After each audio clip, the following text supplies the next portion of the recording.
హరే కృష్ణ. ఓం జ్ఞానతిమిరంధస్య జ్ఞానాంజనాశలాకయం చక్షురున్మిళితం येन తస్మై శ్రీగురవే నమః. శ్రీచైతన్య మనోభీష్టం స్థాపితం येन భూతలే స్వయం రూపः కథామహ్యం దదాతి స్వపదాంతికం. వందేహం శ్రీగురో శ్రీతపదకమలాం శ్రీగురోన్ వైష్ణవాంశ్చ శ్రీరూపం సాగ్రజాతం సహగనా రఘునాథాన్వితం తం సజీవం సాద్వైతం సావధూతం పరిజనాసహితం श्रीराधाकृष्णपादान् सहगण ललित श्री विशाखान्वितांश्च नमो विष्णुपादाय कृष्णप्रेष्ठाय भूतले श्रीमते भक्तिवेदान्ता स्वामी निधि नामने नमस्ते सरस्वती देवे गौरवाणी प्रचारिणे निर्विशेष शून्यवादी पाश्चात्य देशतारिणे नमो महावदन्याय कृष्ण प्रेम प्रदायते कृष्णाय कृष्ण चैतन्य नामने गौरत्वसे नमः. हे कृष्ण करुणा सिंधु दीनबंधो जगतपते गोपेशा गोपिका कांता राधा कांता नमोस्तुते. तप्त कांचन गौरांगी राधे वृंदावनेश्वरी वृषभानुसुते देवी प्रणमामि हरिप्रिये. वाञ्छाकल्पतरुभ्यश्च कृपा सिन्धुभ्येव च पतितानां पावनेभ्यो वैष्णवेभ्यो नमो नमः. जय श्री कृष्ण चैतन्य प्रभु नित्यानंद श्री अद्वैत गदाधर श्रीवासादि गौर भक्तवृंद. हरे कृष्णा कृष्णा कृष्णा हरे हरे हरे राम राम राम हरे हरे. जय जय श्री चैतन्य जय नित्यानंद जय द्वैत चंद्र जय गौर भक्तवृंदा. ओम नमो भगवते वासुदेवाय. ओम नमो भगवते वासुदेवाय. ओम नमो भगवते वासुदेवाय. ओम नारायणं नमस्कृत्य नरं चैव नरोत्तमं देवीं सरस्वतीं व्यासं ततो जयमुद्रेत्. मुखं करोति वाचालं पंगुं लङ्घयते गिरिं यत्कृपातमहं वन्दे श्रीगुरुं दिनतारणं परमानन्दमाधवं श्रीचैतन्येश्वरम्. कूजन्तं राम रामेति मधुरं मधुराक्षरम् आरुह्य कविताशाकं वन्दे वाल्मीकि कोकिलम्.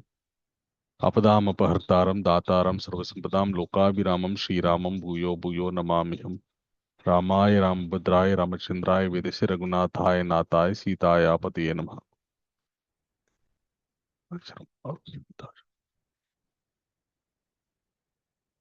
హరే కృష్ణ. అందరికీ స్వాగతం శ్రీమద్ రామాయణం సెషన్లోకి. సో మనము శ్రీమద్ రామాయణంలో అయోధ్యకాండలో నుండి అయోధ్యకాండలో జరుగుతున్నటువంటి సన్నివేశాల గురించి చర్చించుకుంటున్నాం. నా వాయిస్ అందరికీ సరిగా వినిపిస్తుందా? ఎస్ ప్రభుజీ. వినిపిస్తుంది ప్రభుజీ. ఓకే. సో పోయిన వారం మనము ఎక్కడి వరకు చర్చించుకున్నాం? 31వ సర్గ ప్రభుజీ. ఇంకా భగవద్భక్తి చేయాలంటే మహారాజా చూడకుండా వైరాగ్యంతో సేవ చేయాలి, సాధించాలి అని ఆయన చేయాలి. దీక్షకి పరీక్షలు పెడతారు. ఇప్పుడు గురువు తన శిష్యుని పాప కర్మలన్నీ తీసుకుంటాడు. ఆయన ధనమంతా అయోధ్య ప్రజలకి 31వ సరిగా మొదలు పెట్టుకున్నాం. తర్వాత ఏం చర్చించుకున్నాం? ఎక్కడ ఆగిపోయాం? ధనమంతా పనిచేస్తారు కదా ప్రభుజీ. 14 సంవత్సరాలు తిరిగి వచ్చే వరకు అంత ధనమంతా పనిచేస్తారు, ఆ ప్రజలకు ఏం లోటు లేకుండా. ఇంకా సోమంత ఓకే, థ్యాంక్ యూ మాతాజీ. ఇంకెవరైనా యాడ్ చేస్తారా ఏమైనా పాయింట్స్ ఎక్కడి వరకు మనం మాట్లాడుకున్నాం అనే విషయం?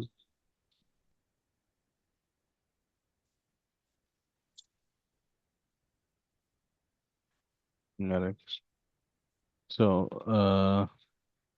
రామచంద్రమూర్తి ఇంకా అరణ్యవాసానికి వెళ్ళడానికి ఆయన సిద్ధమయ్యారు. సిద్ధమైన తర్వాత ఒక్కొక్కరిగా అందరినీ, లక్ష్మణుణ్ణి, కౌసల్యాదేవిని, సీతాదేవిని వీళ్ళందరినీ ఒప్పిస్తూ మెప్పిస్తూ, అలాగే లక్ష్మణుడు, సీత వీళ్ళంతా కూడా తనతో పాటు వస్తా అని చెప్పేసి వచ్చిన తర్వాత తన ధనాన్ని మొత్తం దానం చేసేసి ఇంకా రామచంద్రమూర్తి అరణ్యవాసానికి ప్రయాణం అవుతారు.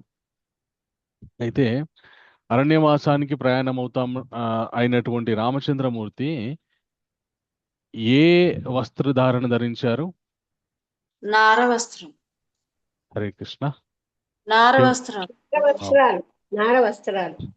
Very good, very good.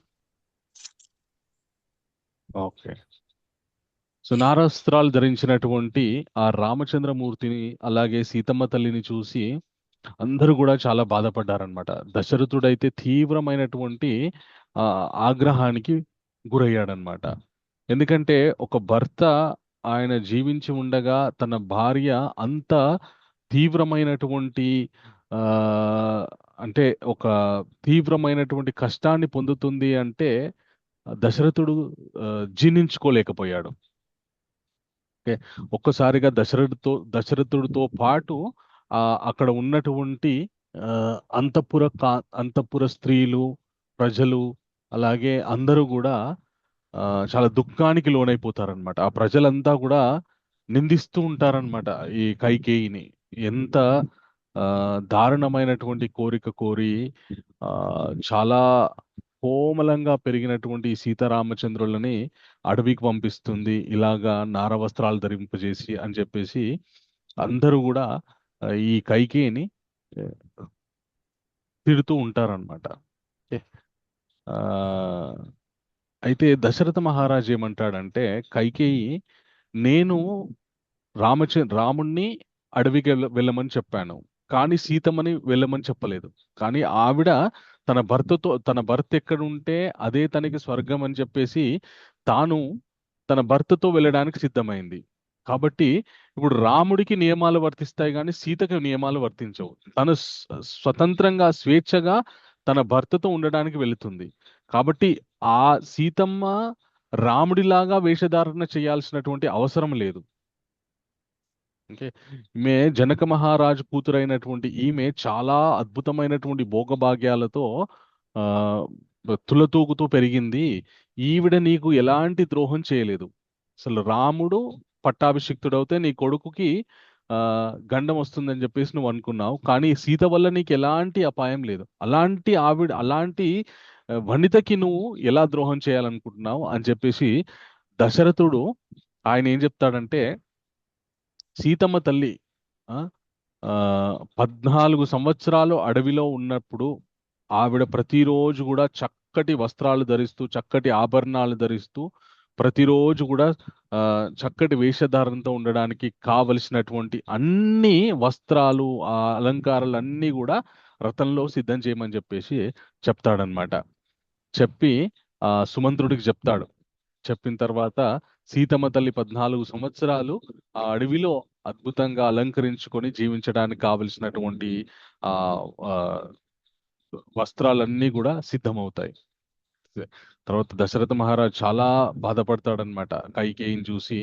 అసలు ఈవిడ వల్ల నా వంశము ఆ ఒక ఒక స్థితిలో ప్రస్తుతానికి నా వంశానికి చాలా గండం ఏర్పడింది ఈవిడ వల్ల అని చెప్పేసి చాలా బాధపడుతుంటాడు. అలా బాధపడుతున్నటువంటి దశరథ మహారాజుని రామచంద్రమూర్తి ఆయన దగ్గరికి సమీపించి, నాన్నగారు దయచేసి మీరు బాధపడవద్దు. ఓకే. ఆ నాకు నేను మిమ్మల్ని ఒకటే కోరుకుంటున్నా, నన్ను మీరు అడవికి పంపిస్తున్నందుకు నాకేం ఇబ్బంది లేదు, నాకేం బాధ లేదు. కానీ నా ఒకే ఒక్క ఆ కోరిక ఏంటి అంటే, దయచేసి మీరు నా వృద్ధురాలైనటువంటి నా తల్లిని మీరు చక్కగా చూసుకోండి. ఎందుకంటే ఆవిడ నా మీద ఎంతో ప్రేమ పెంచుకుంది. నేను లేనటువంటి సమయాన్ని, అంటే నేను లేకపోవడం వల్ల ఆవిడ దిగులు పడి ఆవిడ ప్రాణానికి ఏమైనా హాని జరిగేటటువంటి అవకాశం ఉంటుందేమో. దయచేసి మీరు ప్రతినిత్యం కూడా ఆమెని ఒక కంట కనిపెడుతూ ఆవిడకి మీరు ధైర్యాన్ని చెబుతూ దయచేసి నా తల్లిని కాపాడండి అని చెప్పి దశరథ మహారాజును వేడుకుంటాడు రామచంద్రమూర్తి. వేడుకున్న తర్వాత ఇంకా ఆ రామచంద్రమూర్తి ఒక సాధువులాగా వేషధారణ చేస్తాడు. ఆ వేషధారణను చూసి ఆ దశరథ మహారాజు యొక్క భార్యలందరూ కూడా, అబ్బా, ఎప్పుడు కూడా రామచంద్రమూర్తిని ఈ విధమైనటువంటి వేషధారణలో చూడలేదు.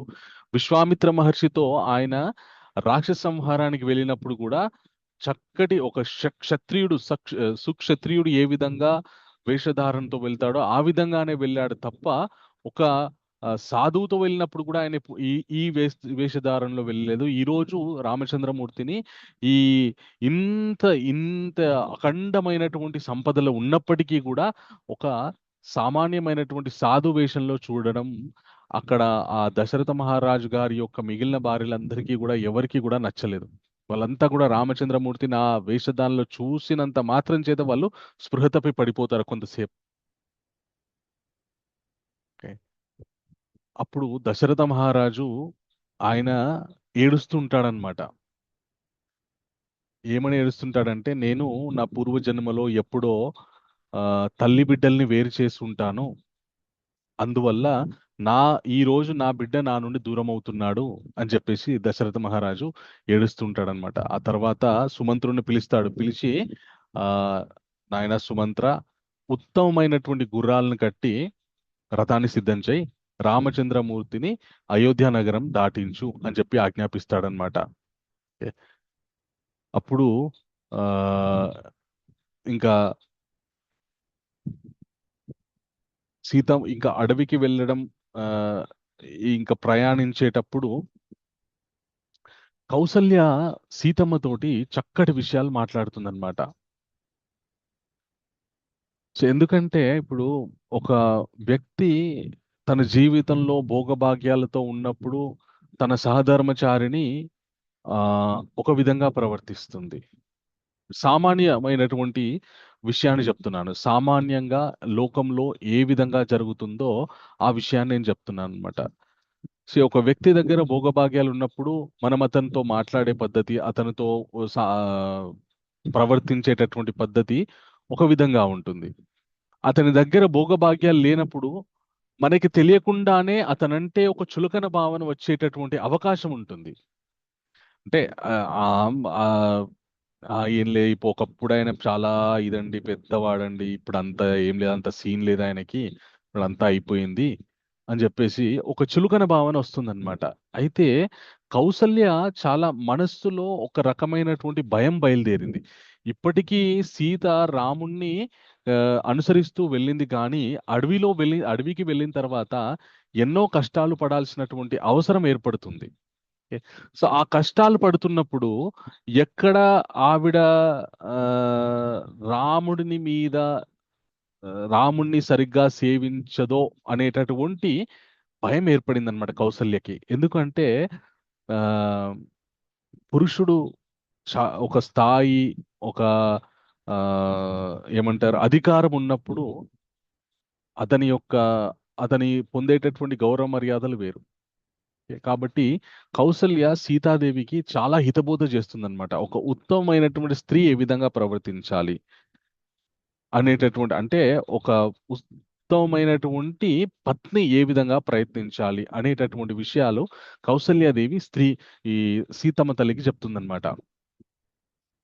సో ప్రేమతోటి కౌసల్యాదేవి సీతమ్మ తల్లి సమీపించి ఆ తన తల మీద చేయి వేసి చక్కగా నిమురుతూ, ఆ సీత, ఈ లోకంలో దుష్ట స్వభావం గల స్త్రీలు ఎవరైతే కేవలం భౌతిక విషయాల మీద కాంక్షతోటి ఉంటారో, ఏ, అలాంటి స్త్రీలు భర్త ఐశ్వర్యంలో ఉన్నప్పుడు ఆదరించి, కష్టాల్లో ఉన్నప్పుడు అతన్ని వదిలేస్తారు. కానీ ఉత్తమ స్త్రీలు అలా చెయ్యరు. స్త్రీకి ఆ ఒక స్త్రీకి అంటే మనుష్యుడికి చాలా చాలా ముఖ్యమైనటువంటివి కులము, విద్య, అందము, తల్లిదండ్రులు, ఉన్నతమైనటువంటి స్థాయి, ఇవన్నీ కూడా మనుష్యుడికి చాలా చాలా అవసరమే. పురుషుడు కావచ్చు, స్త్రీ కావచ్చు, ఎవరైనా సరే. ఏ, ఒక స్త్రీకి మాత్రం కులము, విద్య, అందము, తల్లిదండ్రులు వీళ్ళందరికన్నా కూడా ఎక్కువ భర్తయే. వీటన్నిటికంటే పరం ఆ, అయినటువంటి విషయం భర్త మాత్రమే. కాబట్టి సీత, దయచేసి ఆ, అడవిలో నువ్వు నా కుమారుణ్ణి ఆ చక్కగా సేవించు. ఓకే. అతను ఇప్పుడు ధనహీనుడు, అంటే ధనం లేదు ఇప్పుడు ఆయన దగ్గర. సో అయినప్పటికి కూడా అతనే నీ సర్వస్వంగా భావించి అతన్ని నువ్వు దయచేసి చక్కగా సేవించు. ఓకే. సో ఎలాగైతే ఆ ఇప్పుడు చక్కటి వెన్నెల ఉందనుకోండి, ఆ వెన్నెలకి వెలుగుకి అభేదం, వెన్నెలని వెలుగు వీడిపోదు.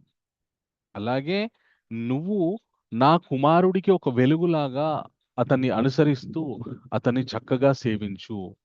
ఓకే, నీ పతియే ప్రత్యక్ష దైవంగా భావించి నువ్వు అతన్ని సేవించు అని చెప్పేసి కౌసల్య చెప్తుందన్నమాట. సో ఈ విషయాలు గృహిణులైనటువంటి స్త్రీలు తెలుసుకుంటే చాలా అద్భుతంగా ఉంటుంది. ఎందుకంటే కొన్ని సార్లు మనం ఇప్పుడు ప్రస్తుత సమాజంలో చూస్తుంటాం, చాలా మంది ఆ ఈ పోటీ ప్రపంచంతో పరిగెత్తుతూ తన జీవిత భాగస్వామి, ఓకే, ని చాలా చులకనగా భావిస్తూ ఉంటారన్నమాట. ఎందుకంటే ఆయనతో మేము కూడా సమానమే కదా. ఓకే, అంటే ఇక్కడ మన ఇతిహాసాల యొక్క ఆంతర్యము ఒకరిని తక్కువగా చూపించాలి, ఒకరిని ఎక్కువగా చూపించాలి అనేటటువంటి ఉద్దేశం కాదు. సో ఒక భార్యాభర్తల మధ్యలో అన్యోన్యత ఎప్పుడు ఉంటుందంటే ఆ, ఎప్పుడైతే భార్యకి భర్తని ప్రతినిత్యం కూడా ఆయనకి నచ్చినట్టుగా ప్రవర్తించాలి అనేటటువంటి భావనతో ఉంటుందో ఆ, అప్పుడు ఆ కాపురం చాలా అన్యోన్యంగా ఉంటుందన్నమాట. ఎందుకంటే మన సనాతన ధర్మంలో భార్య భర్త కంటే చిన్నది, చిన్న వయస్సు ఉన్నటువంటి స్త్రీని పెళ్లి చేసుకోవాలని మన సనాతన ధర్మంలో చెప్పారు. కాబట్టి ఆ అండ్ ఇంకొకటి, పురుషుడు అతనికి సంపాదించాలి, బయటకు వెళ్ళి ఆ నా వ్యాపారము ఉద్యోగం చేసి సంపాదించాలి. ఆ సంపాదించే క్రమంలో ఎంతో మందితోటి ఆ ఆయన మాట్లాడడమో లేదంటే ఇంకేదో చేయడమో జరుగుతుంది. దానివల్ల ఆయన తీవ్రమైనటువంటి ఒత్తిడికి లోనవుతాడనమాట. ఆ ఒత్తిడితో లోనైనటువంటి వ్యక్తి ఇంటికి వచ్చినప్పుడు భార్య గనక సరైనటువంటి ఆయన ఉపశమించేటటువంటి మాటలు మాట్లాడలేదనుకోండి, ఆ ఒత్తిడి ఇంకా తీవ్రమైపోయి ఆ కాపురంలో చాలా ఆ ఇబ్బందులు, ఆ సంబంధంలో భేదాలు వచ్చేటటువంటి అవకాశం ఉంటుందన్నమాట. అందు గురించని ఆ అంటే అప్పుడు ఆ కాలంలో స్త్రీలు ఎలాంటి ఆ మన ఏమంటారు, కేవలం ప- పిల్లలని సంరక్షించుకోవడం, ఇంటిని సంరక్షించుకునేటటువంటి బాధ్యత స్వీకరించారు కాబట్టి అప్పుడు ఆ కాలంలో స్త్రీ చాలా ఓపికగా ఉండాలి భర్తతో మెదులుతున్నప్పుడు అనేటటువంటి విషయాన్ని చెప్పారు. కానీ ఇప్పుడు ప్రస్తుతం కలియుగంలో ఆ, ఇద్దరు ఉద్యోగం చేస్తే తప్ప గడవనటువంటి పరిస్థితి ఉంది. సో ఇలాంటి సమయాల్లో భర్త కూడా భార్య యందు, ఎందుకంటే తాను కూడా సంపాదించేటటువంటి బాధ్యత స్వీకరించింది కాబట్టి భార్యాభర్తలు ఇద్దరు కూడా మేమిద్దరం కూడా ఆ కుటుంబాన్ని నడిపేయడానికి సరైనటువంటి బాధ్యతను స్వీకరించాం కాబట్టి ఇద్దరం కూడా ఎలాంటి ఇబ్బందులు వచ్చినా కూడా ఒకరినొకరు గౌరవించుకుంటూ ఒకరిని అభిమానించుకుంటూ ప్రేమించుకుంటూ ముందుకు వెళ్ళాలి అనేటటువంటి భావనతో ఉంటే ఆ కాపురం చాలా చక్కగా కొనసాగుతుంది అనమాట. సో అట్లా కౌసల్యాదేవి సీతమ్మ తల్లికి ఎన్నో విషయాలు చెప్తుందన్నమాట. అప్పుడు రాముడు ఆ కౌసల్యాదేవికి ధైర్యం చెప్తాడు, అమ్మా నువ్వేం బాధపడాల్సిన అవసరం లేదు. ఆ, మన మా నాన్నగారిని జాగ్రత్తగా చూసుకో. ఓకే? నేను నువ్వు నిద్ర నిద్రపోయి లేచేలోపు ఈ 14 ఏళ్ళు గడిచిపోతాయి. మళ్ళీ నేను అతి త్వరలో నా మిత్రులతో నా మిత్రులందరితో కలిసి తిరిగి వస్తాను అని చెప్పేసి అంటాడనమాట. అక్కడ ఉన్నటువంటి 350 మంది భార్యలు దశరథ మహారాజుకి. ఓకే, సో వాళ్ళందరి వైపు చూసి రామచంద్రమూర్తి ఇంకా వీడుకోలు చెప్తూ వాళ్ళందరికీ కూడా నమస్కరిస్తాడు. ఓకే, నమస్కరించి చాలా వినయంతో వారితో ఏమని మాట్లాడతారంటే, తల్లులారా దయచేసి నేను ఆ, ఇప్పటి వరకు మీ యందు ఏదైనా ఆ, దోషాన్ని, అంటే మీ యందు సరి అయినటువంటి ప్రవర్తించకపోతే, అంటే ఎప్పుడైనా చిన్న చిన్న తప్పులు మిమ్మల్ని తక్కువ చేసి మాట్లాడడమో లేదంటే మిమ్మల్ని అగౌరవపరచడమో నా వల్ల ఎప్పుడైనా జరిగి ఉంటే దయచేసి నన్ను క్షమించండి, నన్ను మన్నించండి అని వాళ్ళందరికీ ఆ, నమస్కరిస్తూ ప్రార్థిస్తాడనమాట. ఓకే, సో ఆయన వినయానికి ఆ తల్లులందరూ ఆల్రెడీ అప్పటికే తన తల్లులందరూ కూడా తీవ్రమైనటువంటి దుఃఖానికి లోనయ్యారు. ఈయన ఇంకా మళ్ళీ ఆ, వాళ్ళని క్షమాపణలు అడుగుతూ ప్రార్థిస్తుంటే వాళ్ళు తట్టుకోలేకపోయారు. ఇంకా దుఃఖం వెళ్ళబు వాళ్ళ మనస్సులోని ఇంకా దుఃఖం బయటకు వచ్చిందనమాట. ఓకే.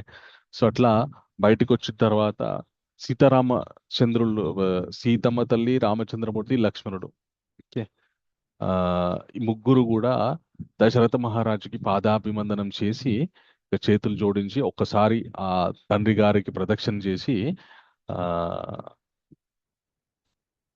కౌసల్య, దుఃఖంతో నిండిపోయినటువంటి ఆ కౌసల్య దేవిని కూడా దర్శించుకొని ఆ ఆ పక్కనే ఉన్నటువంటి ఆ సుమిత్ర దేవికి కూడా ప్రణామం చేస్తారనమాట. అయితే ఆ సుమిత్రాదేవి ఈ సందర్భంలో, ఈ సన్నివేశంలో అసలు ఏ తల్లి కూడా ఆ ఒక విధంగా చెప్పాలంటే ఏ తల్లి కూడా ఆ విధంగా కొడుకుకి హితబోధ చేయదన్నమాట. ఇప్పుడు కౌసల్య రామచంద్రమూర్తి వెళ్తున్నాడంటే ఎంతో బాధ దుఃఖంతో ఆవిడ మనస్సు మొత్తం, ఆమె గుండె పగిలిపోయినంత పని అవుతుంది అక్కడ. ఇప్పుడు మరి సుమిత్రాదేవికి తన కొడుకు అడవికి వెళ్తున్నాడు రామచంద్రమూర్తికి అసలు ఆ వెళ్ళాల్సినటువంటి అవసరం లేకపోయినా కూడా రామచంద్రమూర్తితో వెళ్తున్నాడు తన కొడుకు అంటే సుమిత్రాదేవికి ఎంత దుఃఖం వచ్చి ఉండాలి.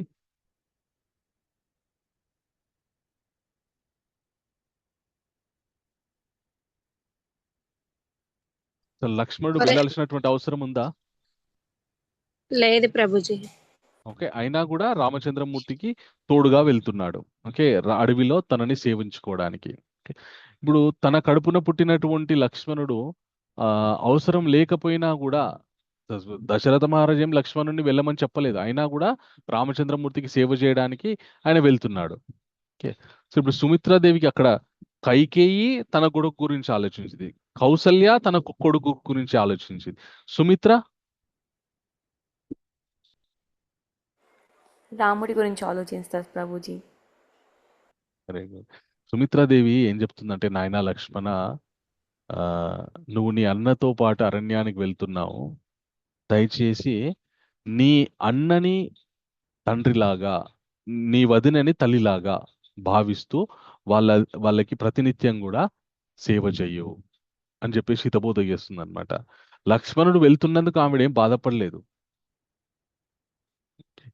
సో ఆవిడ ఆ, నువ్వు నీ అన్నకి ప్రతినిత్యం కూడా సేవ చెయ్యి. ఒక వంశంలో ఆ తండ్రి తర్వాత ఆ తండ్రి తర్వాత ఒక తండ్రికి కుమారులు ఉంటే పెద్దవాడు ఎవరైతే ఉంటారో ఆయన తండ్రి తర్వాత తండ్రి అంతటి వాడు. కాబట్టి ఆ నువ్వు నీ అన్నకి సేవ చెయ్యు. నువ్వు నీ అన్నకి ఎప్పుడు అవసరం వచ్చినా ఆలస్యం చేయకుండా, ఏమాత్రం ఆలస్యం చేయకుండా నువ్వు సేవ చేయి, సుఖంగా అడవికి వెళ్ళు అని చెప్పేసి దీవిస్తుంది అనమాట.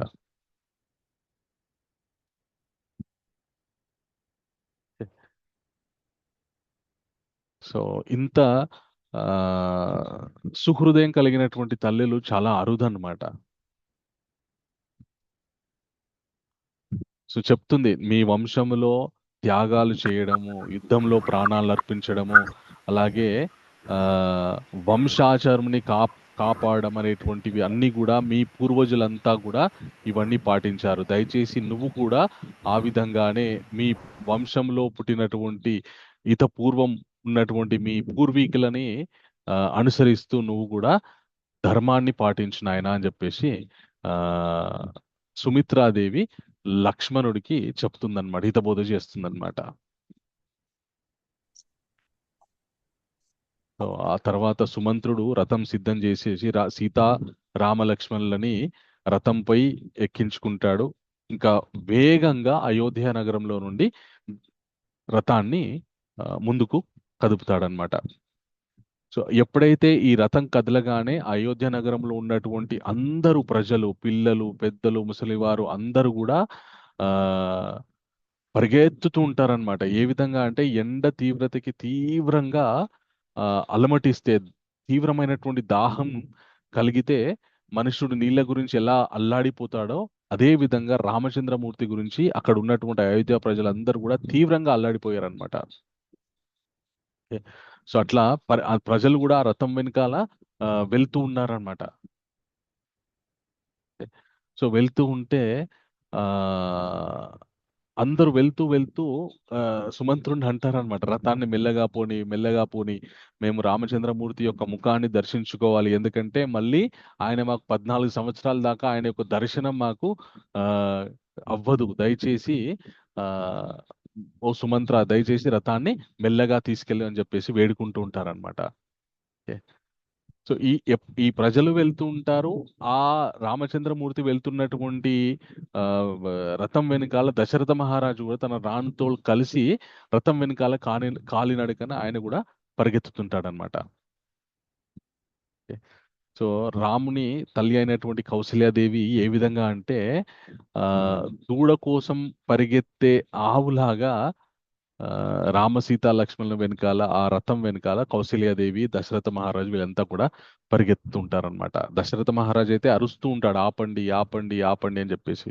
రామచంద్రమూర్తి మాత్రం సుమంత్రుడికి చెప్తాడు, మీరు దయచేసి మా నాన్నగారి యొక్క మాట వినకండి, దయచేసి ఇంకా త్వరగా ఇంకా వేగంగా రథాన్ని నడపండి, ఎందుకంటే మళ్ళీ నేను రథాన్ని ఆపితే మళ్ళీ మా నాన్నగారు తీవ్రమైనటువంటి దుఃఖానికి లోనవుతారు. ఒకవేళ గనక తిరిగి వచ్చిన తర్వాత మా నాన్నగారు నేను మిమ్మల్ని అడిగారనుకో, నేను ఆపమన్నా కూడా ఎందుకు రథాన్ని ఆపలేదంటే, అప్పుడు వేగంగా వెళ్తున్నటువంటి రథ ధ్వనికి మీరు చెప్పినటువంటి విషయం నాకు వినపడలేదు మహారాజా అని చెప్పేసి చెప్పండి, ఓకే అని చెప్పేసి వేగంగా రథాన్ని తీసుకెళ్తూ ఉంటాడనమాట. ఓకే. ఇంకా రథము కంటికి కనపడకుండా, వీళ్ళందరికీ కనపడకుండా ఆ దశరథ మహారాజు కంటికి కనపడనంత దూరానికి వెళ్ళిపోతుంది అనమాట. ఆ అయితే ఆ రథం వెనకాల అయోధ్య ప్రజలు కూడా ఆ పరిగెత్తుతారు. అట్లా రథం పరిగెత్తుతూ పరిగెత్తుతూ ఆ వెనకాల దశరథ మహారాజు కూడా వెళ్ళడం, ఆ అక్కడ ఉన్నటువంటి రాణులందరూ కూడా తీవ్రంగా ఏడవడం. ఓకే. ఆ ప్రజలంతా కూడా దిక్కులేని వారికి, బలహీనులకి, కష్టాల్లో ఉన్న వారికి ఆశ్రయమైన మన రక్షకుడు ఆ రాముడు మనల్ని వదిలి ఎక్కడికి వెళ్ళిపోతున్నాడు అని వారంతా కూడా విలపిస్తున్నారన్నమాట. ఎవరైనా ఆ అంటే అది విలపిస్తూ వాళ్ళు మళ్ళీ మళ్ళీ రామచంద్రమూర్తి యొక్క గుణగణాల్ని కీర్తిస్తున్నారు. ఆయన ఎంత గొప్పవాడు, ఎప్పుడు కూడా ఎవరైనా నిందించినా కూడా వారిని నిందించినా కూడా ఆయన వారిని మన్నిస్తాడు తప్ప శిక్షించడు. ఎవరైనా కష్టాల్లో ఉంటే వాళ్ళని ఆ చూసి ఆయన చలించిపోతాడు. అట్లాంటి చాలా గొప్ప గుణం ఉన్నటువంటి మన రామచంద్రమూర్తి ఎక్కడికి వెళ్తున్నాడని వాళ్ళందరూ కూడా తీవ్రమైనటువంటి దుఃఖానికి లోనయ్యారన్నమాట. ఓకే. ఆ రామచంద్రమూర్తి యొక్క వియోగం వల్ల అయోధ్య నగరంలో ఉన్నటువంటి సాధారణ జనజీవనం మొత్తం కూడా స్తంభించిపోయింది. ఎవరు కూడా వాళ్ళ ఇళ్లలో ఎలాంటి పనులు చేసుకోవట్లేదు. ప్రతి గృహంలో నుండి ఉండేటటువంటి వాళ్ళందరూ కూడా బయటకు వచ్చి ఇళ్ళన్నీ వదిలిపెట్టేసి బయటకు వచ్చి ఇంకా రామచంద్రమూర్తి గురించి ఏడుస్తూ రథం వెనకాల పరిగెత్తుతూ ఉన్నారనమాట. ఎవరు ఇంట్లో వంట చేసుకోలేదు, ఎవరు ఇంట్లో దీపారాధన కావచ్చు, బ్రాహ్మణులు నిత్యాగ్నిహోత్రాలు ఇవేవి కూడా చేయలేదు. ఇంకా ఏం చెప్పారంటే వాల్మీకి మహర్షి, ఆ అయోధ్యలో ఉన్నటువంటి ఆవులంటే దూడలకు పాలివ్వడం మానేశాయంట. రామచంద్రమూర్తి అయోధ్య నగరాన్ని విడిచిపెడుతున్నటువంటి సమయంలో అంత దారుణం జరిగిందంట. సో రాముడు ఆ అడవికి వెళ్ళడం కేవలం మనుషులే కాదు, అక్కడ ఉన్నటువంటి పశుపక్షాదులు, ప్రకృతి కూడా స్పందించిందంట. సో అంత ఆ దారుణంగా అయోధ్య నగరం మొత్తం తయారైపోయింది అని చెప్పేసి మహర్షి వర్ణిస్తారనమాట. ఎలాగైతే ఆ ప్రకృతి విపత్తులన్నీ కూడా, ప్రకృతి వైపరీత్యాలన్నీ వస్తే ప్రకృతి ఏ విధంగా కంపిస్తుందో ఆ విధంగా అక్కడ అయోధ్య నగరంలో ఆ వాతావరణం అంతా కూడా మారిపోయిందంట. అక్కడ చల్లటి గాలి రావడం మానిపోయింది. అక్కడ ఆ ఏమంటారు మన సస్యశ్యామలమయంగా ఉన్నటువంటి ఒక ఉత్సవం లాగా జరుగుతున్నటువంటి నగరం ఒక్కసారిగా ఒక శ్మశానం లాగా తయారైపోయిందని చెప్తారనమాట. ఎవరి ముఖంలో కూడా చిరునవ్వు లేదు. ఎవరు కూడా తన పిల్లలని పలకరించట్లేదు, భార్యలని ఆప్యాయంగా భార్యలు భర్తల్ని, భర్తలు భార్యల్ని, ఎవరిని కూడా ఆప్యాయంగా పలకరించుకోవట్లేదు. అందరూ కూడా తీవ్రమైనటువంటి దుఃఖంతోటే ఉన్నారనమాట. ఈ దేవేంద్రుడు స్వర్గాన్ని వదిలిపెట్టేస్తే ఆ స్వర్గం మొత్తం ఎలా అల్లకల్లోలం అవుతుందో ఆ విధంగా అయోధ్య నగరం మొత్తం అల్లకల్లోలంగా ఉందంట. సో ఆ దుఃఖంలో ప్రజలందరూ కూడా మళ్ళీ కైకేయి మీద తీవ్రమైనటువంటి శాపనార్థాలతో, తీవ్రమైనటువంటి ఆ పదాలతోటి కైకేయిని నిందించడం మొదలు పెట్టాలన్నమాట. అప్పుడు దశరథ మహారాజు కైకేయిని చూస్తూ ఏమంటాడంటే, నువ్వు ముట్టుకోవద్దు, నువ్వు నా భార్య కావు, నువ్వు నా బంధువు కావు, నువ్వు ఆ, అసలు నువ్వు నా దరిదాపులకు కూడా రావద్దు. సో రాజ్యకాంక్ష కోసం నువ్వు ధర్మాన్ని విడిచిపెట్టి ఆ నువ్వు ఇంత దారుణమైనటువంటి పని ఒడిగట్టావు కాబట్టి నేను వదిలేస్తున్నాను, అంటే నువ్వు నా దగ్గరికి రావడం నాకు ఇష్టం లేదని చెప్పేసి కైకేయిని అసహ్యించుకుంటాడనమాట. తర్వాత దశరథ మహారాజు ఏమంటాడంటే, ఒకవేళ గనక భరతుడి రాజ్యాన్ని పొంది సంతోషిస్తే అతను నాకు ఇచ్చేటటువంటి ఆ నాకు చేయవలసినటువంటి నేను ఒకవేళ శరీరాన్ని వదిలిపెడితే అతను నాకు చేయవలసినటువంటి కర్మలు చేసేటటువంటి అర్హత భరతుడికి లేదు అని చెప్పేసి దశరథ మహారాజ్ చెప్తాడనమాట. సో సుకుమారమైనటువంటి ఈ జీవితాన్ని గడిపినటువంటి రామచంద్రమూర్తి, సీతమ్మ తల్లి వీళ్ళందరూ కూడా అడవిలకు వెళ్ళి కష్టాలు పడేటటువంటి ఆ స్థితికి నువ్వు తీసుకొచ్చావు కాబట్టి నేను నిన్ను శపిస్తున్నానని చెప్పేసి కైకమ్మని దశరథ మహారాజు చాలా తీవ్రంగా నిందిస్తాడనమాట. చాలా చాలా తీవ్రంగా ఆవిడని అసహించుకుంటాడు. ఒక విధంగా చెప్పాలంటే దశరథ మహారాజుకి అయోధ్య నగరం ఎట్లా అనిపిస్తుందంటే ఆ చంద్రుడు లేని ఆకాశం లాగా. చంద్రుడు లేని ఆకాశం నల్లగా అమావాస్య రోజు ఎలా ఉంటుందో ఆ విధంగా మారిపోయిందంట అయోధ్య నగరం. ఇంకా దశరథ మహారాజు తీవ్రమైనటువంటి దుఃఖానికి లోనైపోయి ఆయన ప్రతినిత్యం రామచంద్రమూర్తి ఉన్నంత కాలం ఎప్పుడు కూడా ఆయన కైకమ్మ దగ్గరే ఉండేవాడు అనమాట. కానీ ఇప్పుడు కైకేయిని వదిలిపెట్టేసేసి కౌశల్య దగ్గరికి వెళ్తాడనమాట. ఇంకా వాల్మీకి మహర్షి ఏమంటారంటే, దశరథ మహారాజుకి ఇంకా చివరి క్షణాలు ఆ దగ్గర పడ్డాయా అన్నటువంటి స్థితిలో ఉన్నాడంట దశరథ మహారాజు. అంత తీవ్రమైనటువంటి దుఃఖానికి లోనయ్యాడు అని ఆ వాల్మీకి మహర్షి చెప్తాడనమాట. రాముడు, లక్ష్మణుడు, సీత అడవిలో పడేటటువంటి కష్టాలు ఊహించుకుంటూ కౌసల్య కుమిలిపోతుంది. సుఖాల్లో పెరిగిన వారు అడవిలో పండ్లు కందమూలాలు తింటూ ఎలా జీవిస్తారని ఆవేదన చెందుతుంది. ఒక తల్లిగా తన బిడ్డకు దూరమైనందుకు ఆ చాలా బాధపడుతుంది ఆవిడ. నేను గత జన్మలో ఆవు దూడలను వాటి తల్లులకు దూరం చేసి ఉంటాను, అందుకే నాకు శిక్ష పడింది. నా కర్మానుసారం గత జన్మలో నేను చేసుకున్నటువంటి కర్మ వల్ల నాకు ఈ శిక్ష పడింది అని చెప్పేసి కర్మ సిద్ధాంతాన్ని ఆవిడ అక్కడ చెప్తుందన్నమాట. అలాంటి దుష్కర్మలు చేసిన వాళ్ళకి ఇట్లాంటి పని జరుగుతుంది, నేనేం పాపం చేశానా అని చెప్పేసి ఆవిడ ఆ నేను చేసినటువంటి తన కర్మలు ఫలితాన్ని అనుభవిస్తుందనే దుఃఖపడుతుంది తప్ప ఆవిడ కైకేయిని ఏమనట్లేదు. అంటే ఎవరికైతే శాస్త్రాల మీద తీవ్రమైనటువంటి చాలా చాలా ఆ నమ్మకం ఉంటుందో వాళ్ళు ఎప్పుడైనా కష్టం కలిగితే ఇతరుల్ని నిందించారనమాట. వాళ్ళ వల్ల నాకు కష్టం వచ్చింది అని చెప్పేసి వాళ్ళని నిందించడం వల్ల అక్కడ పెద్ద ఉన్నటువంటి ఆ కష్టం పోయేటటువంటి అవకాశం ఏమి ఉండదు అక్కడ.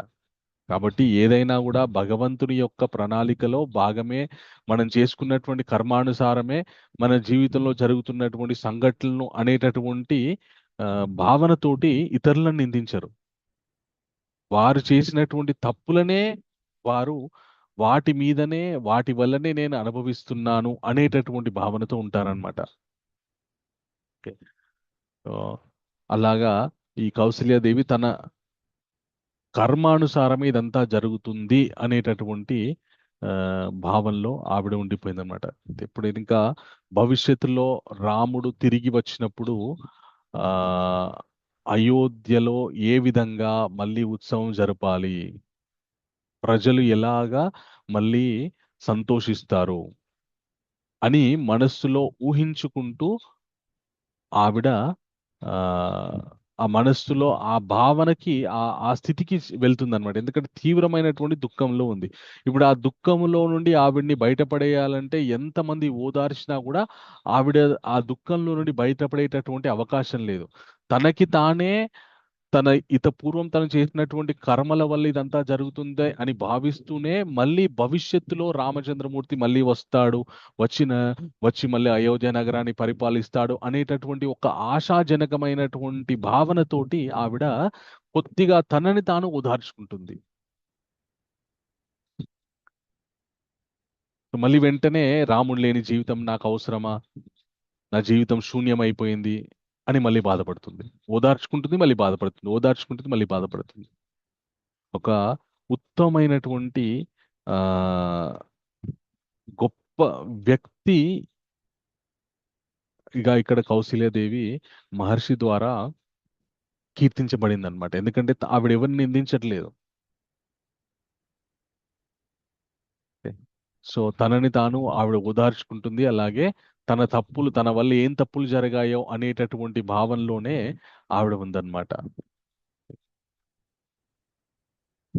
సో ఆ విధంగా అక్కడ ఆ అంతఃపురంలో ఆ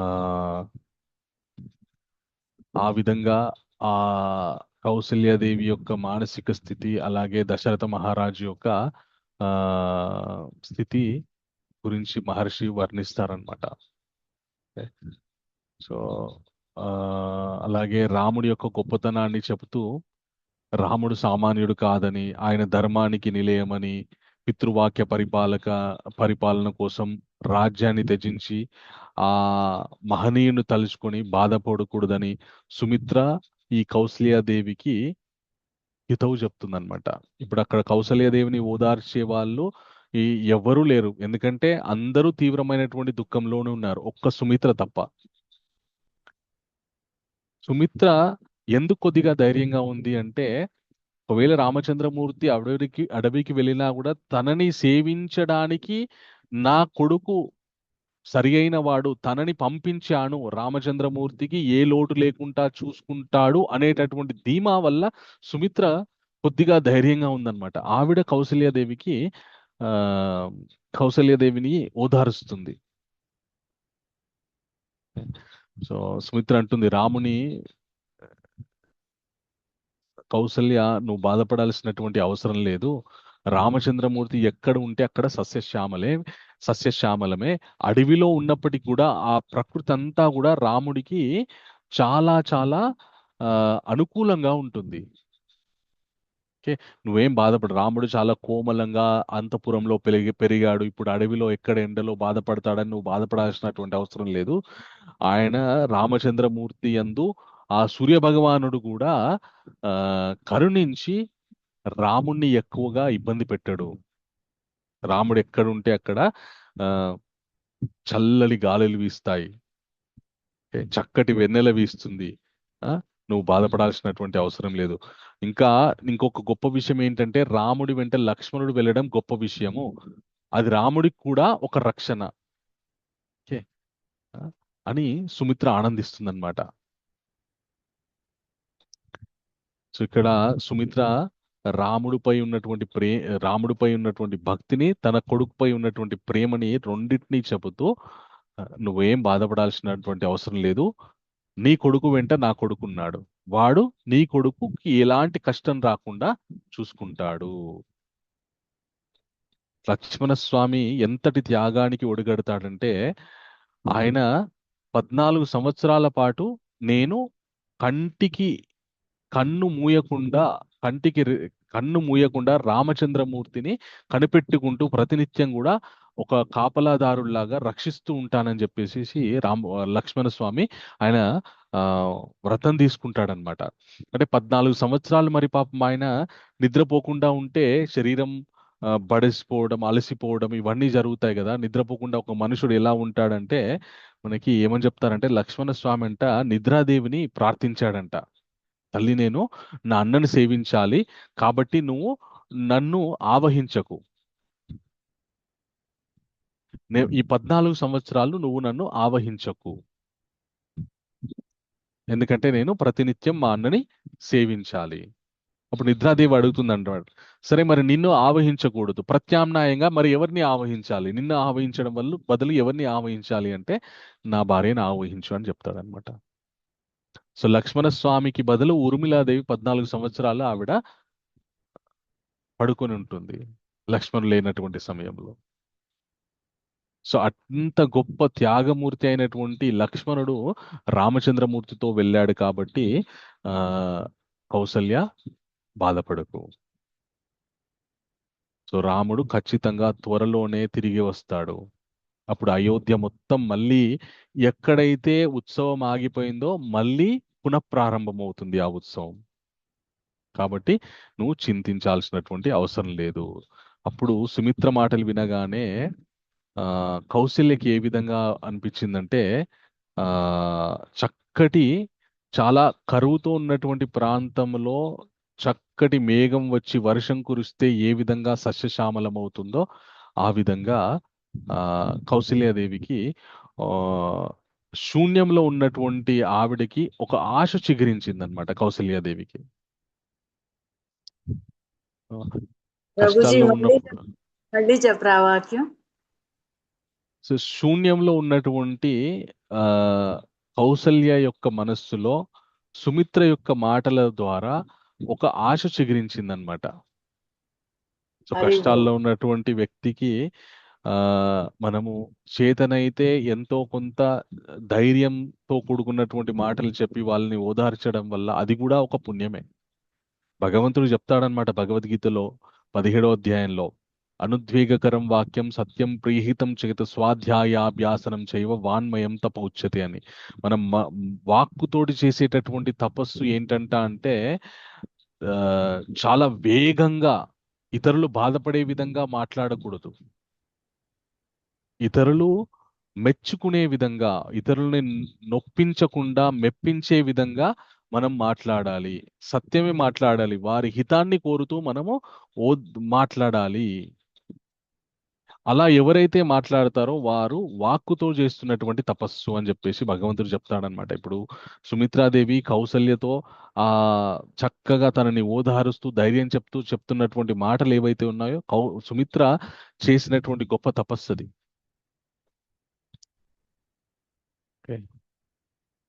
తర్వాత ఇంకా దశరథ మహారాజు రాముని వెనక్కి రమ్మని ఎంతగా ఆదేశించినా ప్రజలు రాముడిని విడిచి వెళ్ళలేకపోయారు. రాముడు వెళ్తుంటే రథానికి కట్టిన గుర్రాలు కూడా వెనక్కి ఇంకా తిరిగి చూడకుండా వేగంగా వెళ్ళిపోయాయి. సో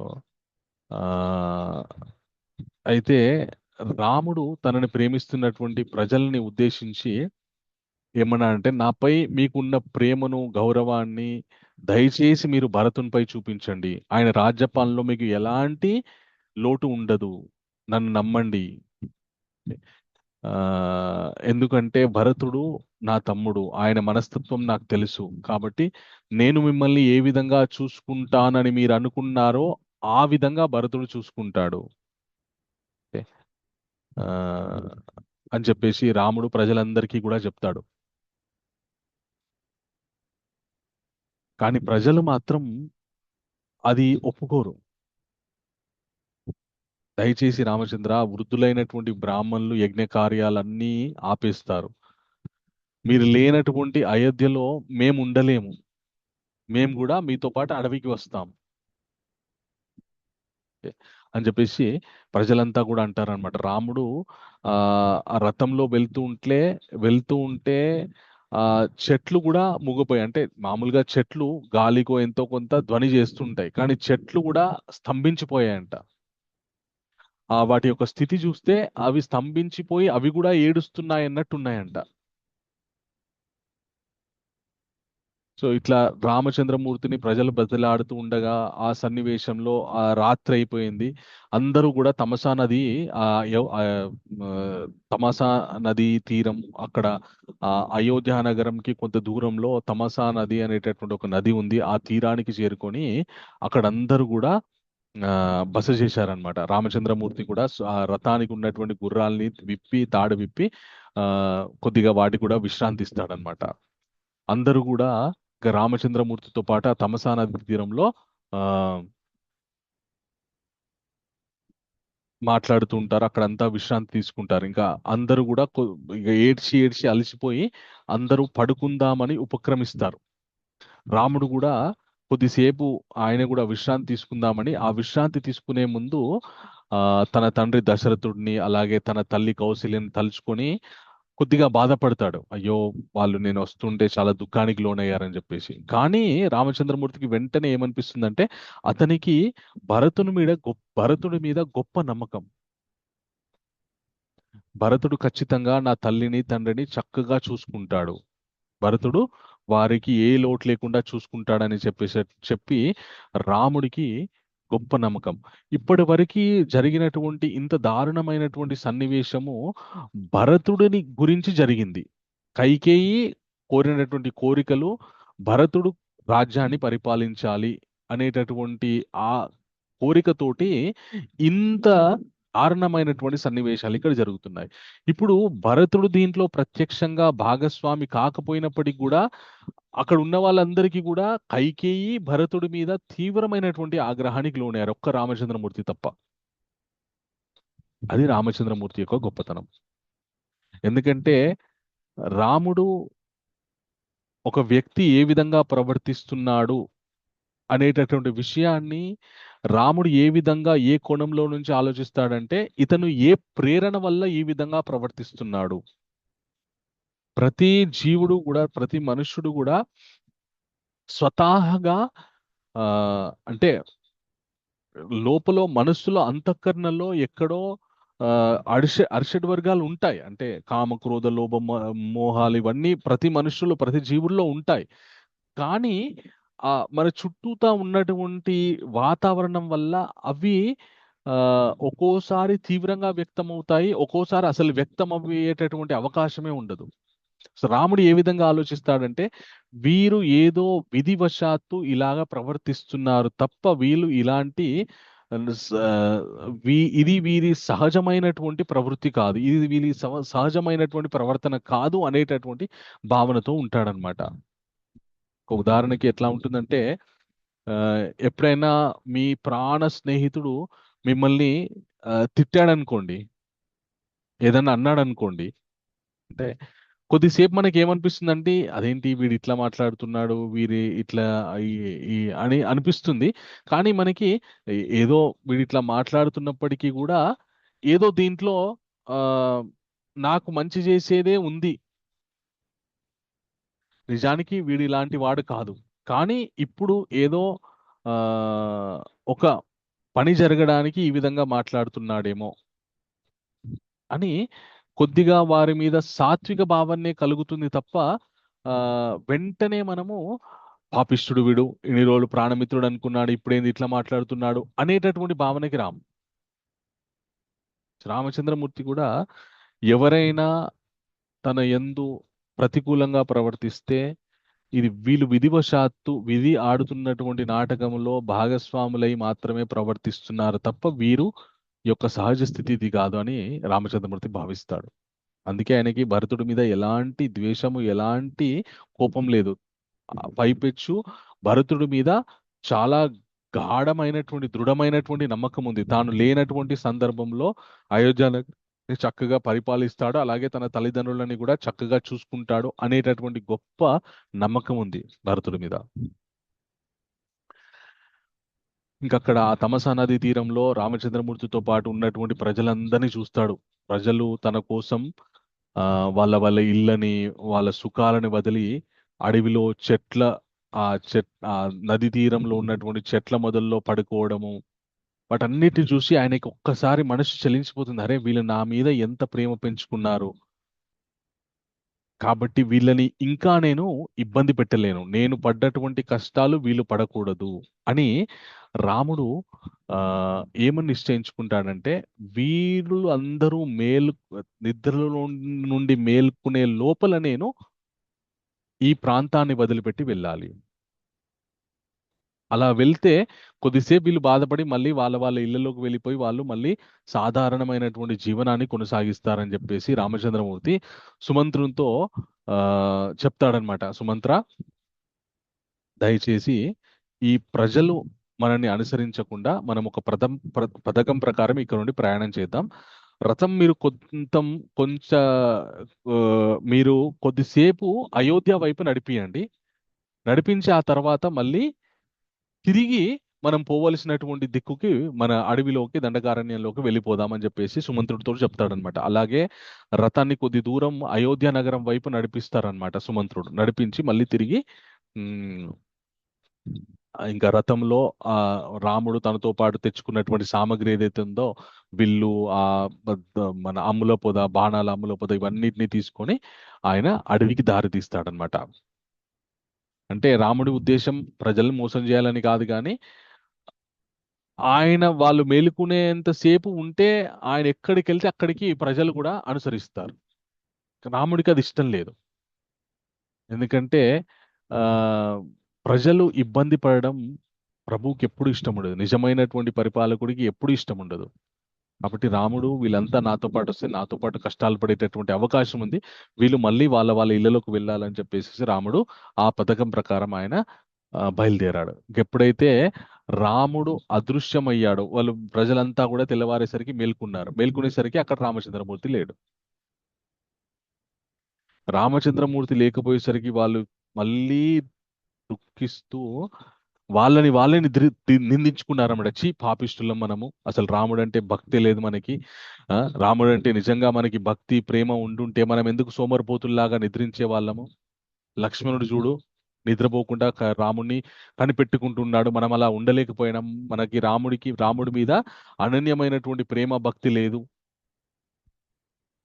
ఓకే అని చెప్పేసి తమని తామే అనవసరంగా నిద్రపోయామని చెప్పేసి తమని తామే నిందించుకున్నారనమాట. సో రాముడు ఆయన మనందరినీ కూడా తండ్రిలా రక్షించేవాడు. అటువంటి రాముడు లేనటువంటి మన జీవితం ఏదైతే ఉందో అది వ్యర్థము. ఓకే. సో మనం అందరం కూడా రాముడి వెంబడి వెళ్ళడమో, లేదంటే ఇక్కడే ఆత్మహత్య చేసుకోవడమో, ఏదో ఒకటి చేద్దాము అని వాళ్ళంతా కూడా ఆ రథం వెళ్ళినటువంటి ప్రాంతంలో వెళ్ళడానికి ప్రయత్నం చేస్తారనమాట. ఇంకా అది రథము ఆ మార్గం అయోధ్య నగరం వైపు ఆ, వెళ్తుంది. ఎందుకంటే రథం యొక్క చిహ్నాలు చూస్తే అవి అయోధ్య నగరం వైపు వెళ్ళినట్టు ఉంటాయి. వాళ్ళు కొద్ది దూరం వెళ్ళిన తర్వాత వాళ్ళకి అర్థమైపోతుంది, అయ్యో మనము మళ్ళీ అయోధ్య నగరానికి వెళ్తున్నాము. మన చరిత్రలో మన పేర్లంతా కూడా రాముణ్ణి అడవులకు పంపినట్టుగా మన పేర్లన్నీ కూడా మన మీ ముద్రించుకుపోతాయి. ఓకే. ఆ, సో ఇంకా వాళ్ళు ఎంత వెతికినా కూడా ఆ రథం యొక్క చిహ్నాలు ఎక్కడి వరకు అయితే కొద్ది దూరం అయోధ్య నగరం వరకు వెళ్ళి అక్కడ ఆగిపోతాయి. ఇంకా ప్రజలు కూడా అక్కడనే ఆ విలపిస్తూ ఉంటారనమాట. సో వాళ్ళు మళ్ళీ అయోధ్య నగరానికి వెళ్ళినా కూడా అయోధ్య నగరం మొత్తం కూడా నిర్మానుష్యంగా ఒక జీవం లేని నగరం లాగా ఉండిపోతుందన్నమాట.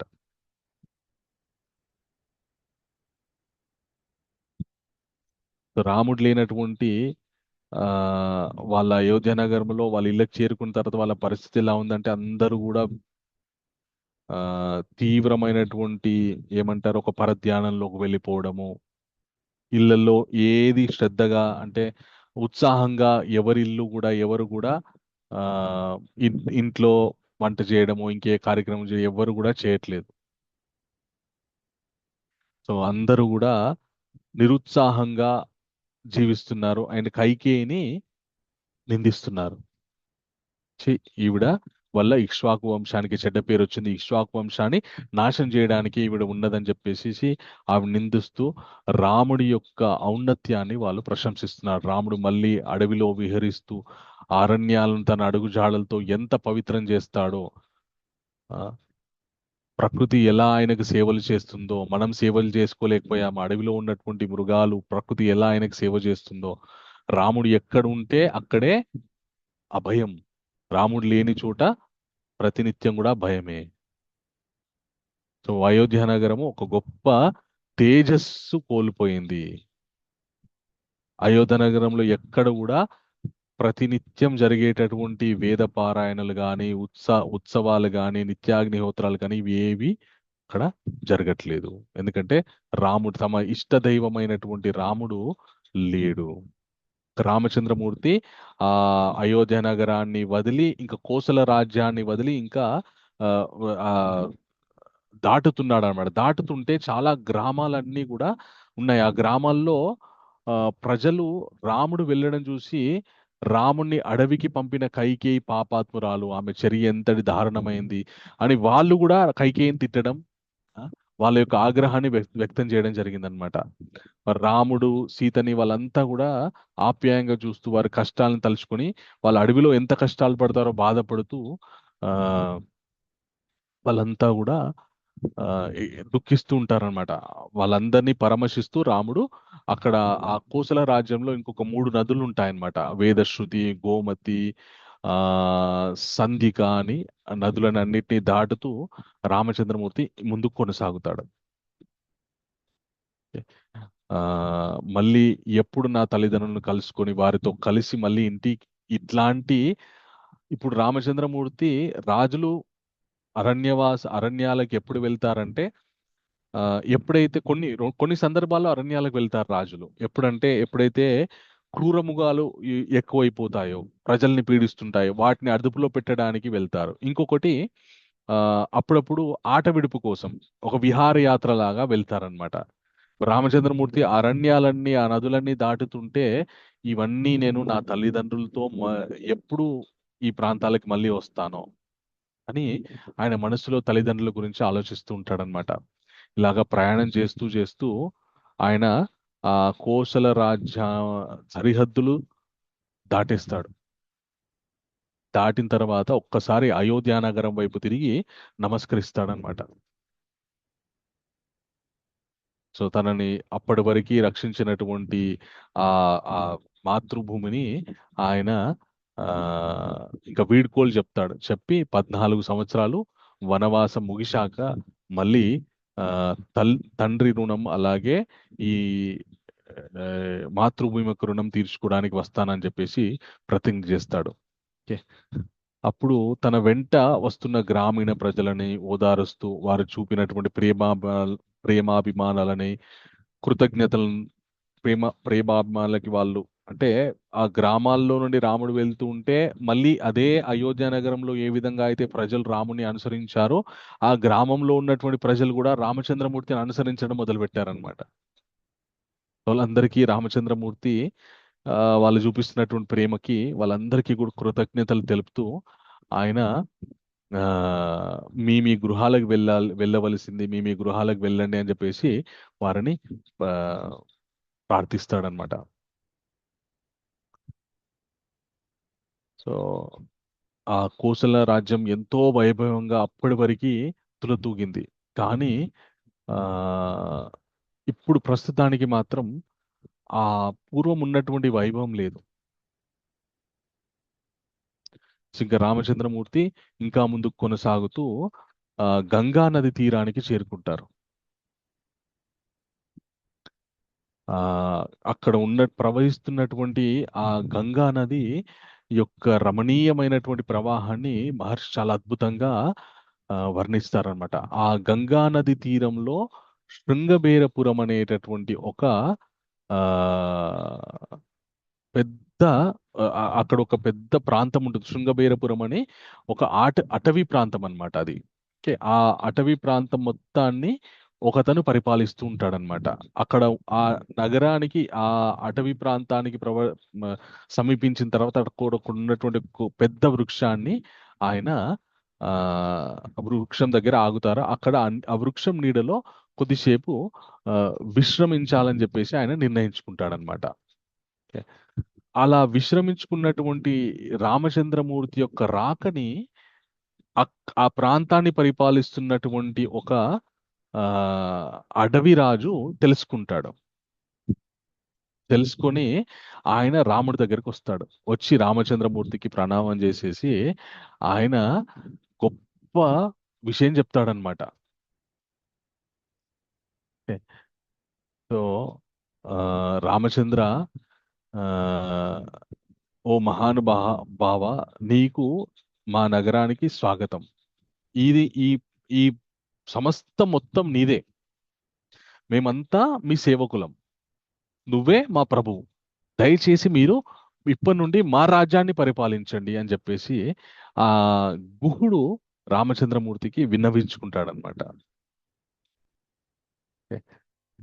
అయితే ఈ గుహుడు ఎవరు అనేటటువంటి విషయము ఆ చాలా చాలా రహస్యమైనటువంటి విషయం అన్నమాట.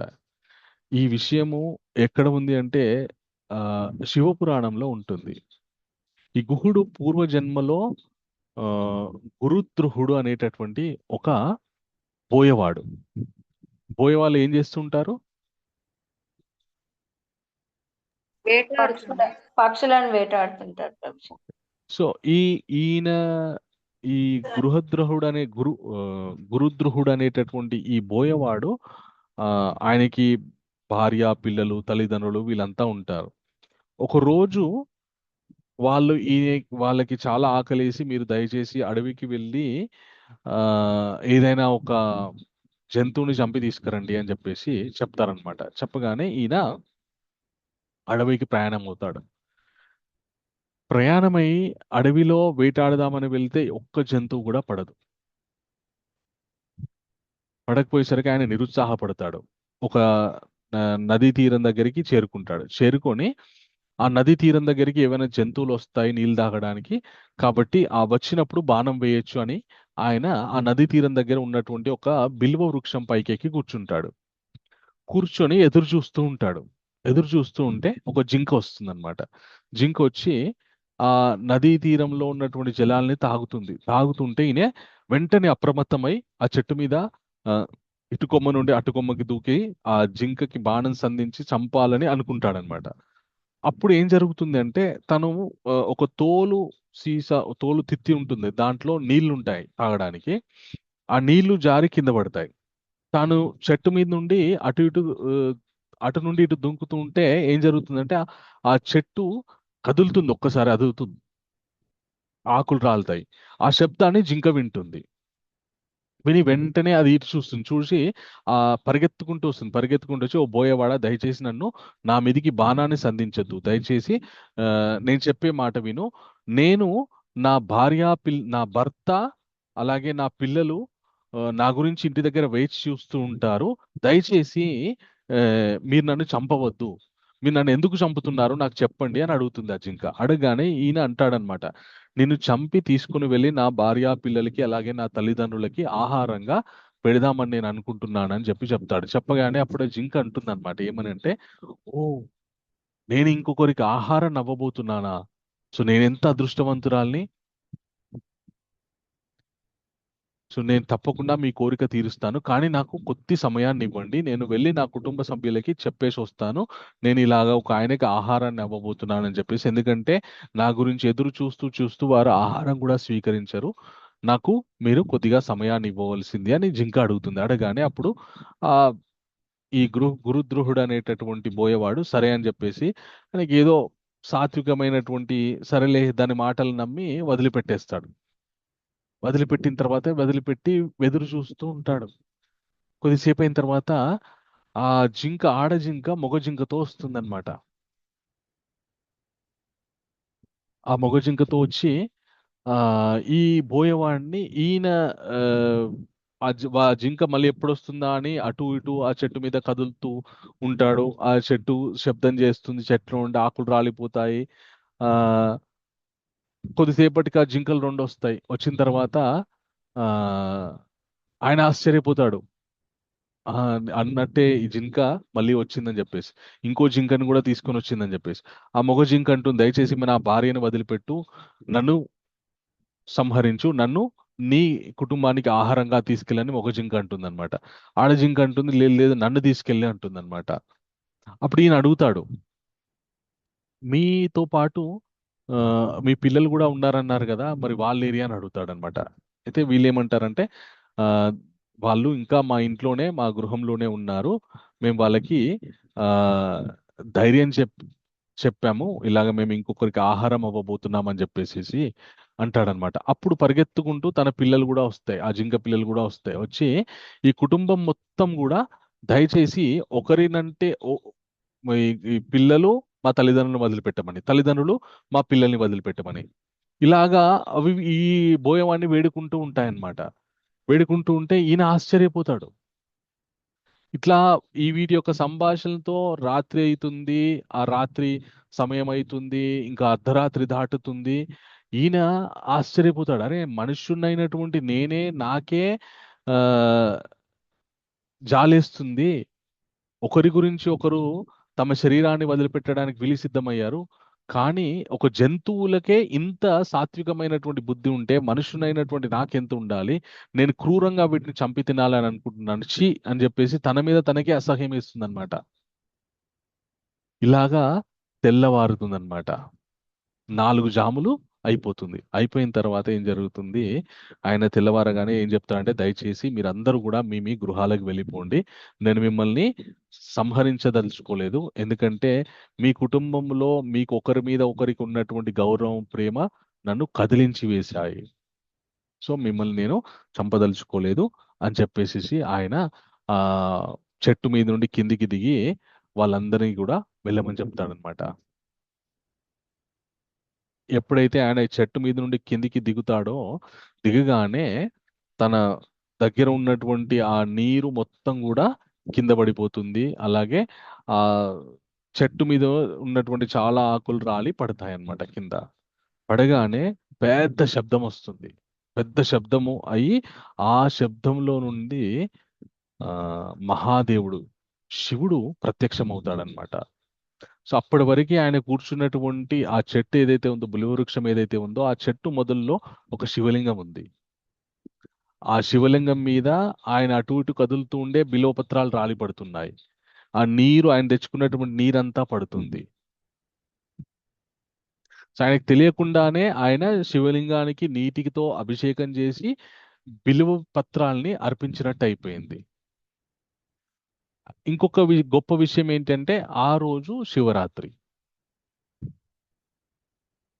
సో శివరాత్రి రోజు మనము జాగరణ చేసి అర్ధరాత్రి లింగోద్భవ సమయానికి శివుడికి అభిషేకం చేసి బిల్వపత్రి ఇంకేదో సమర్పిస్తూ ఉంటాం, మనం అర్చిస్తుంటాం.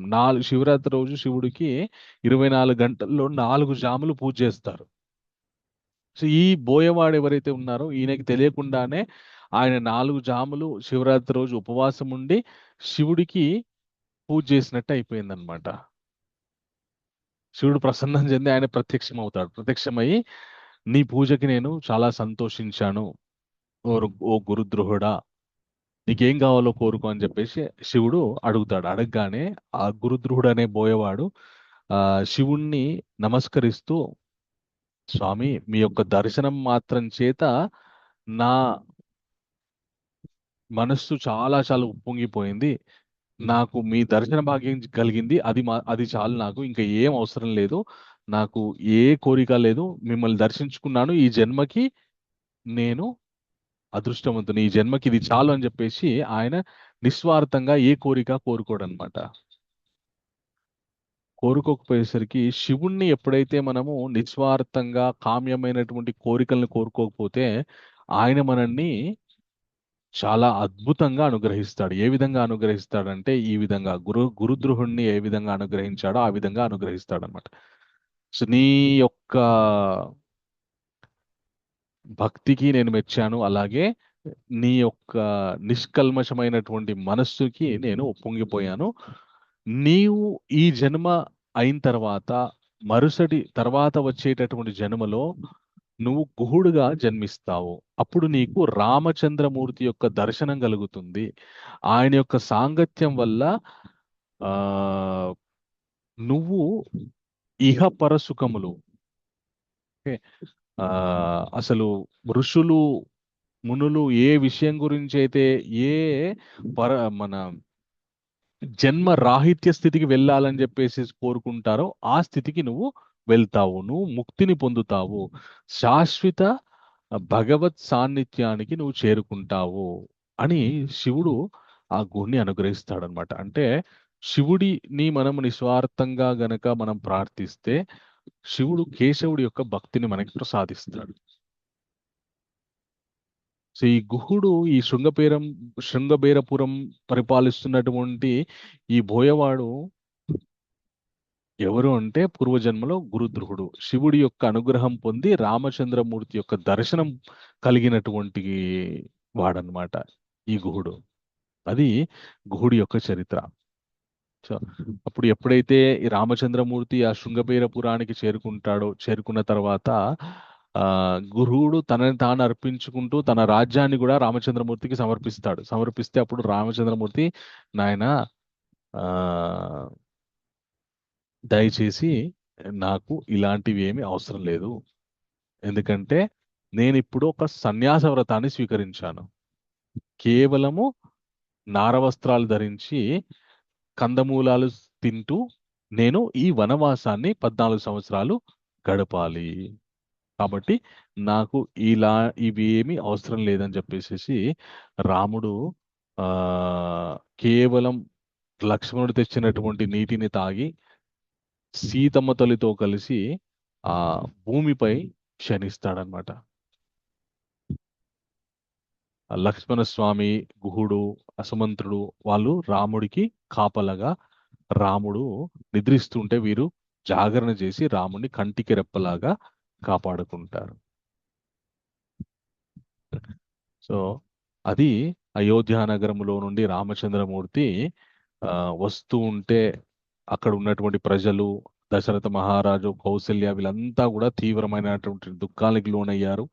సుమిత్ర మాత్రం చాలా ధైర్యంగా లక్ష్మణుడికి హితబోధ చేస్తుంది. అలాగే కౌసల్య కూడా సీతమ్మ తల్లికి హితబోధ చేస్తుంది. అందరూ కూడా రామచంద్రమూర్తిని అనుసరిస్తారు ప్రజలంతా కూడా. కానీ రామచంద్రమూర్తి ప్రజలు తనతో పాటొస్తే వాళ్ళు కూడా కష్టాలు పడతారని చెప్పేసి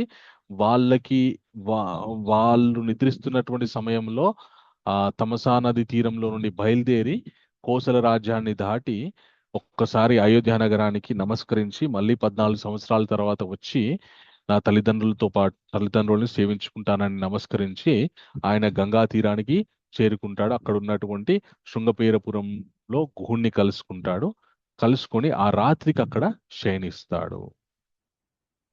తర్వాత కథ ఏం జరుగుతుందో మనం వచ్చే వారం తెలుసుకుందాం. మనము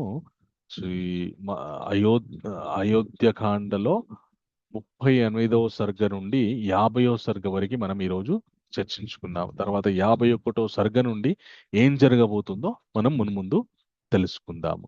సో ఇప్పటి వరకు జరిగినటువంటి కథలో ఏమైనా ప్రశ్నలు ఉంటే అడగండి. హరే కృష్ణ ప్రభుజీ, ధన్యవాద హరే కృష్ణ, ప్రణామ్. ధన్యవాద ప్రణామం. ప్రభుజీ, వీళ్ళు కైకేయి, సుమిత్ర అండ్ కౌశల్య పూర్వ జన్మలో అంటే లైక్ ధృతి ఇదేనా ప్రభుజీ? ఈమె సురుచినా ప్రభు కైకేయి? సురుచి లేదంటే మీరు ఎక్కడి నుండి ఎవరు చెప్పారు మీకు? విన్నాను, లాంగ్ బ్యాక్ విన్నాను ఎంతో పురాణంలో. అంటే నాకు ఎప్పుడో అది గుర్తుకొచ్చింది సడన్ గా. లేదు నో. అంటే వాల్మీకి రామాయణంలో అయితే కైకేయి పూర్వజన్మలు ఎవరు అని చెప్పలేదు. ఓకే, కౌసల్య ఎవరు పూర్వజన్మలు అనే విషయం మనకి జనరల్ గా తెలుసు.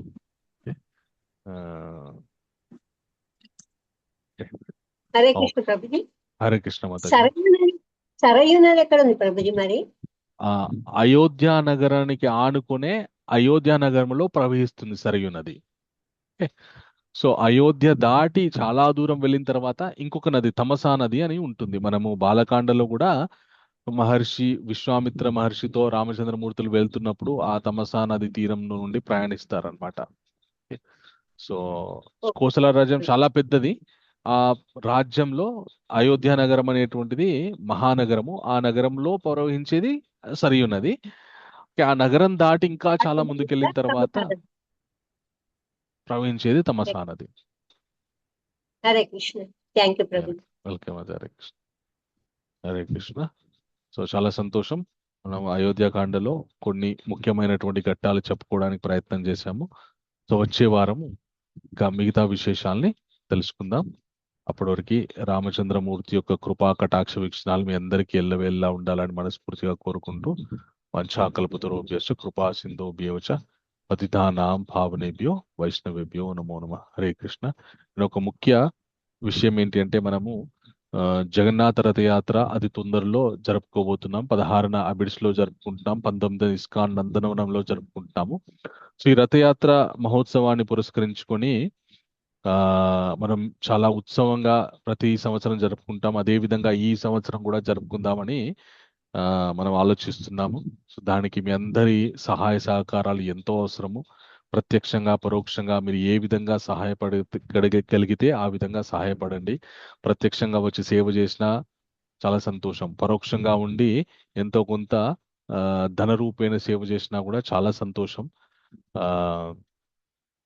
సో ఈ యొక్క ఉత్సవాన్ని విజయవంతం చేద్దాం. ఓకే. సో మీ శక్తి మేరకి ఎంతో కొంత సేవ చేయడానికి ప్రయత్నం చేయండి. Hare Krishna. Thank you. Yes Jyoti మాతాజీ హ్యాండ్ రైజ్ చేశారు. మీకు ఏమైనా అడగాలనుకుంటున్నారా? హరే కృష్ణ సార్. హరే అదే కృష్ణ. డొనేషన్ అయితే ఏ విధంగా పంపించాలి రోజు? మనకి గ్రూప్ లో ఆ పోస్టర్ పంపించారు, మీరు ఏ డొనేషన్ చేయొచ్చు అనేటటువంటిది. ఇస్కాన్ దీనిలో ప్రభుజీ. ఎస్ మీరు చెప్పండి. మీరు ఏ ఏ గ్రూప్ లో ఉన్నారు? నేను రస్మలైలో ఉన్నాను. ఇది హోమ్ భక్తి హోమ్ లో కూడా ఉన్నాను. భక్తి యోగైట్ హోమ్ లో కూడా ఆ పోస్టర్ పెట్టారు, మీరు ఒక్కసారి చూడండి. ఓకే. దాంట్లోనే స్కానర్ కూడా ఉంది, స్కాన్ చేసి పంపించవచ్చు. Okay. Okay Prabhuji. Thank you. Okay. Hare Krishna. Thank you. Hare Krishna. మళ్ళీ వచ్చే వారం కలుసుకుందాం 51వ సర్గ నుండి. హరే కృష్ణ. అందరికీ రామచంద్రమూర్తి యొక్క కృపా కటాక్ష వీక్షణాలు ఉండాలని మనస్ఫూర్తిగా కోరుకుంటూ హరే కృష్ణ. హరే కృష్ణ హరే కృష్ణ కృష్ణ కృష్ణ హరే హరే, హరే రామ రామ రామ హరే హరే. హరే కృష్ణ ప్రభుజీ. దండవత్ ప్రణాం. హరే కృష్ణ. హరే కృష్ణ ప్రభుజీ. హరే కృష్ణ. హరే కృష్ణ. హరే కృష్ణ ప్రభుజీ. హరే కృష్ణ.